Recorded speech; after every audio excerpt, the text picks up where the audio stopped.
अस्सलाम वालेकुम my YouTube family. मैं उम्मीद करती हूँ आप सब ठीक ठाक होंगे। आज मैं आपको दो किस्म के स्पेशल किस्म के पकोड़े बनाना सिखाऊंगी जो कि खाने में बहुत ही टेस्टी और लाजवाब हैं। अगर आपको ये रेसिपी पसंद आए तो आप लाइक शेयर एंड सब्सक्राइब और प्यारा सा कमेंट्स दीजिएगा। मुझे बचपन से खाना पकाने का और खाने का बहुत ज़्यादा शौक था और मेरी अब भी यही कोशिश है कि मैं हर एक को अपनी ये डिफरेंट किस्म की रेसिपीज़ शेयर करूँ ताकि आप अपने किचन मेन्यू में मेरी हर रेसिपीज़ को शामिल करें। मेरा चैनल हर किस्म के मिसाल है और इसके इस्तेमाल करने का तरीका भी बताएगा और मेरी कोशिश यही होती है कि मैं आपको ऐसी किस्म की रेसिपी शेयर करूं जो आसानी से बन भी सके और किचन में मौजूद तमाम मिसालों के साथ इजीली बन सके। तो अब हम इसको बनाने की तैयारी करते हैं। तो इसके लिए सबसे पहले हम 1 किलो आलू लेंगे। आलू को आपने कद्दूकश कर लेना है और अच्छे से कद्दूकश कर लेने के बाद इसको हम पानी के साथ धो लेंगे और पानी धो लेने के बाद आप इसको 15 मिनट के लिए नमक मिले पानी में भिगो के रख देंगे। 20 मिनट के बाद आप इसको निकाल देंगे।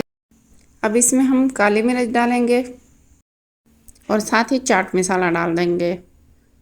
1 से 2 टेबलस्पून जितना आपको मसाला टेस्ट चाहिए आप उसी हिसाब से डाल सकते हैं और इसी के साथ ही कुटी लाल मिर्च डाल देंगे और इसके साथ ही हम नमक भी डाल देंगे।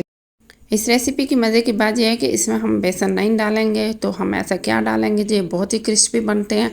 5 टेबलस्पून हम इसमें कॉर्नफ्लोर डालेंगे और 5 टेबलस्पून आप इसमें मैदा डालेंगे और इसको हम अच्छे से मिक्स कर देंगे। इसको हम पानी में नहीं डालेंगे इसके अंदर क्योंकि आलू का अपना पानी इतना निकल आता है कि हम इसको अच्छे से दोबारा गूंद लेते हैं और इसके साथ ही हम चाइना नमक डाल देंगे जायके के लिए, जिससे बहुत ही लाजवाब टेस्ट आता है।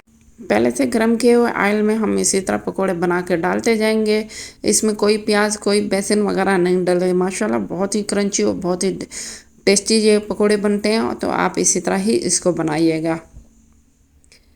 आधे मसाले को हमने इसी तरह इस्तेमाल कर लिया था।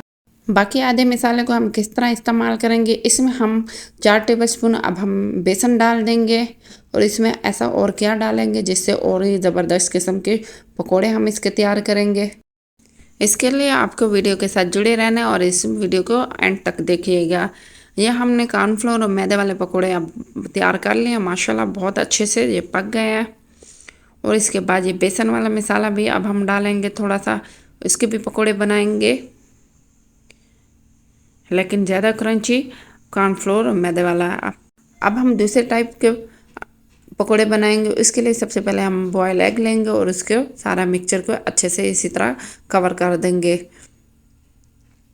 5 से 6 अंडे अच्छे से बॉईल करके आपने इसी तरह कवर करके इसके पकोड़े बना लेना है। माशाल्लाह बहुत ही अच्छी सी इसकी खुशबू आ रही है।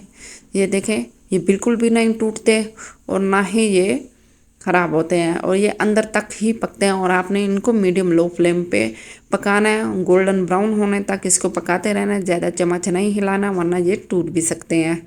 ये देखें माशाल्लाह अल्हम्दुलिल्लाह बहुत ही ज़बरदस्त से ये पकोड़े तैयार हो गए हैं।